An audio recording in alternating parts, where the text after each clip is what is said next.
Sejam bem-vindos ao canal Reflexões Católicas. Aqui você encontrará lindas mensagens que lhe fará refletir a importância da presença de Deus em nossas vidas. Padre Fábio. Aliás, eu fico pensando assim no mistério dessa continuidade, né? Bonito a gente pensar, a gente perceber como é que as pessoas continuam dentro de nós de um jeito tão intenso. As pessoas não terminam. E elas não terminarão à medida em que elas continuarem amadas assim. Quando você percebe que a sua fala está impregnada pela sabedoria de uma mulher que nunca frequentou a escola.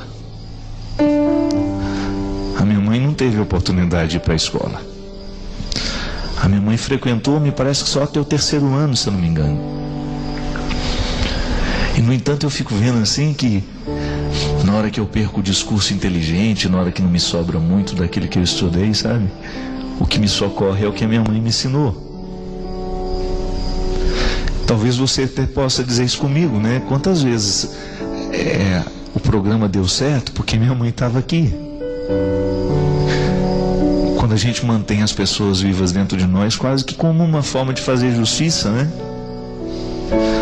Uma forma de dar voz aos que não têm, né? Uma forma de emprestar, né, o corpo a quem não pode estar aqui.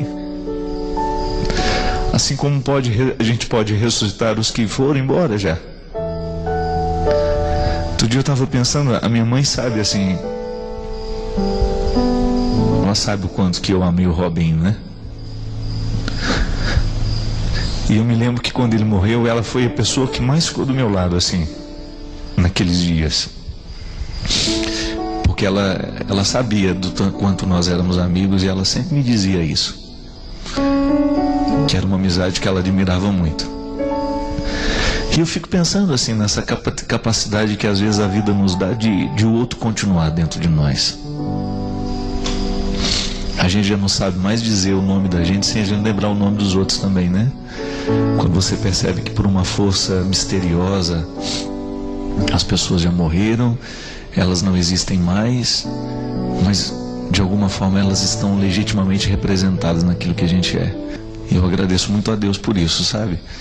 Agradeço a Deus pela oportunidade de poder experimentar na minha carne o que os discípulos experimentaram.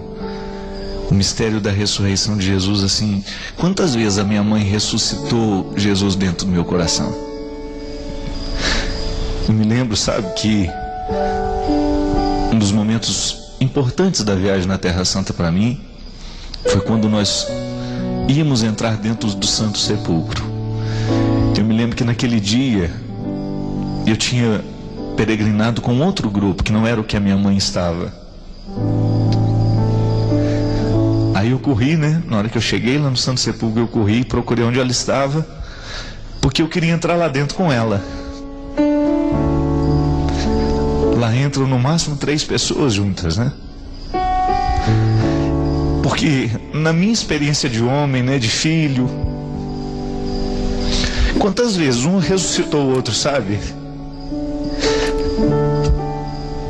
Naquilo que não era fácil, né?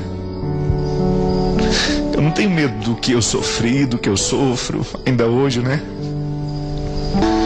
E eu fico vendo assim, eu me lembro que aí eu corri, eu vi que ela já estava quase entrando no sepulcro já.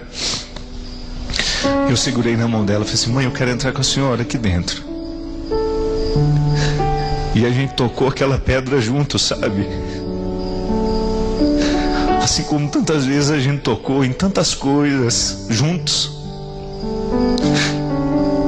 E eu fiquei pensando, né? Qual que é o grande significado do Cristo para nós? É que Ele ressurgiu. Ele venceu a morte. Ele venceu a precariedade. E aí tocar aquela pedra e saber, o mistério se deu aqui. Aqui está a origem do que a gente crê. A origem de tudo que me faz falar o que eu falo está ali, naquela pedra, na ressurreição do Cristo. Mas a ressurreição do Cristo eu só pude entender porque um dia uma mulher me ressuscitou também. Me ressuscitou no momento em que a gente era pequeno demais e a gente não sabia articular a vida do jeito certo. Ela me ressuscitou no dia em que eu não queria ficar na escola, porque eu tinha medo da solidão, de ficar longe dela. Ela me ressuscitou no momento em que a minha irmã morreu. Ela me ressuscitou no momento em que a gente viu as coisas darem tão errado dentro de casa.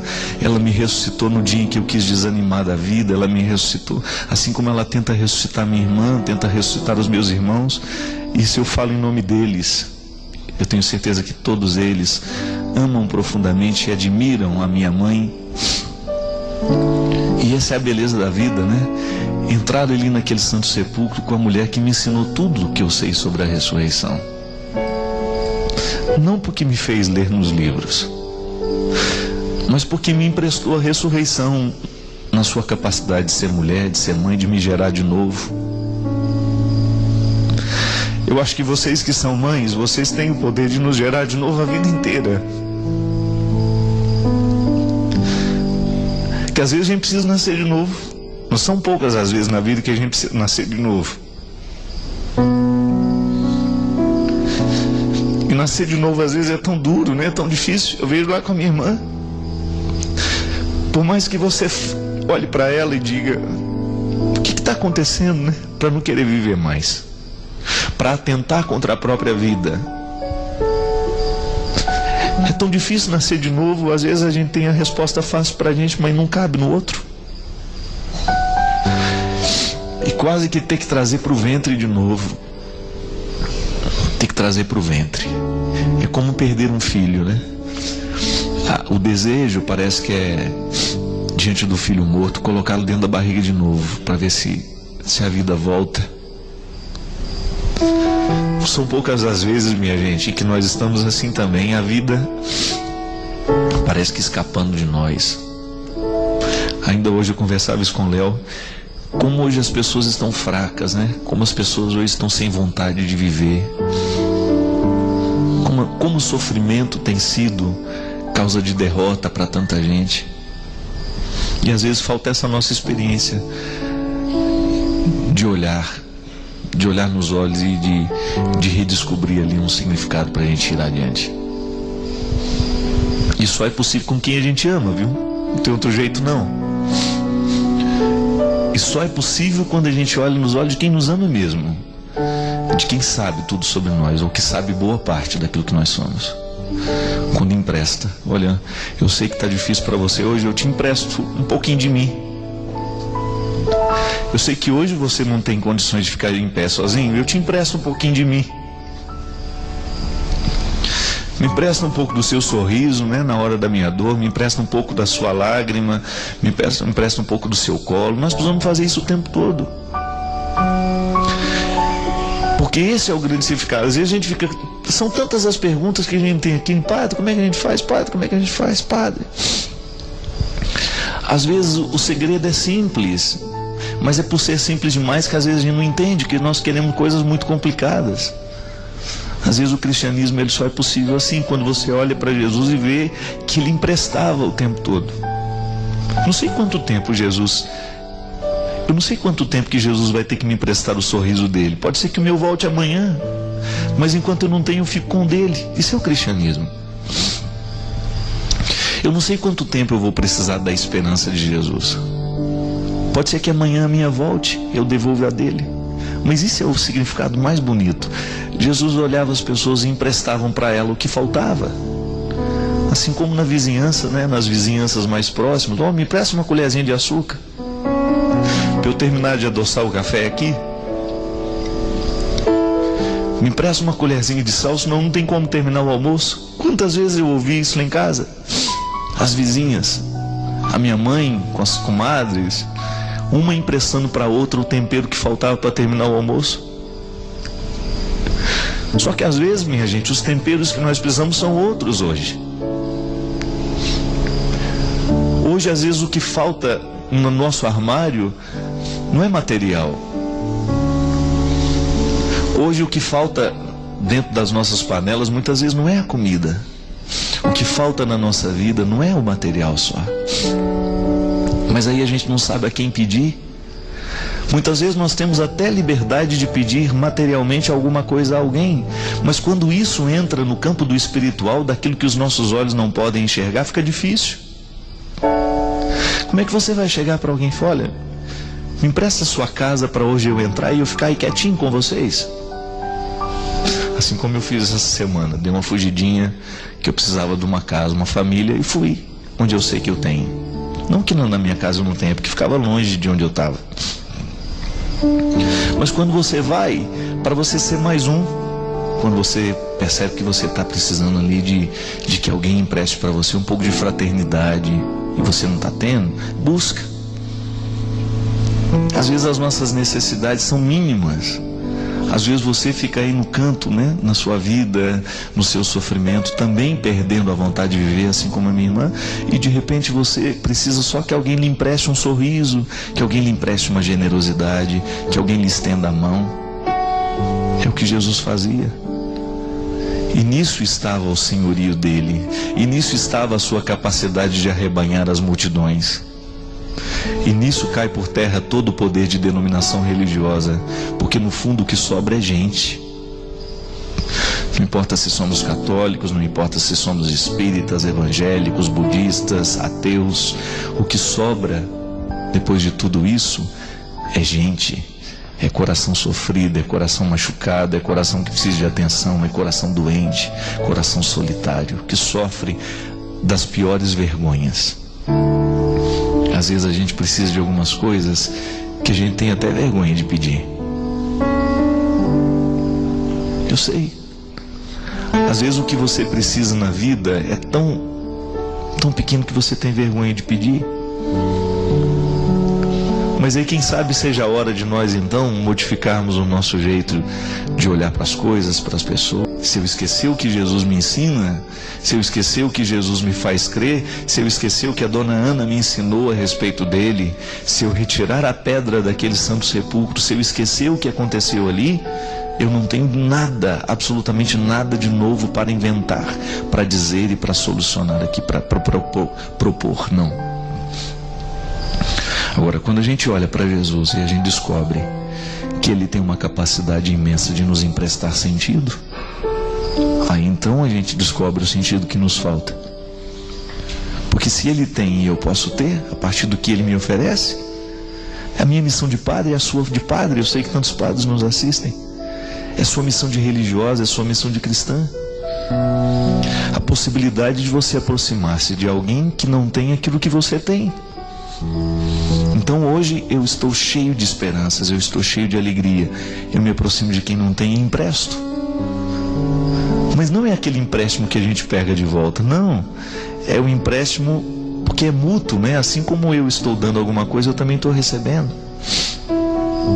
E nisso está aquilo que eu falava. A gente continua nas pessoas, a gente não termina, não. A gente não termina. A gente vai assim, como se fosse um exercício de continuidade. A gente vai na ponte. Pessoas são como pontes, viu? As pessoas representam na nossa vida o mesmo que as pontes representam nas estradas. Existem algumas estradas que a gente só pode continuar porque houve uma ponte para nos levar adiante. Existem estradas e lugares que só poderão ser conhecidos se a gente atravessar a ponte que nos separa. Eu me lembro que um dos maiores medos que eu tive na minha vida, minha gente, era uma ponte de ferro.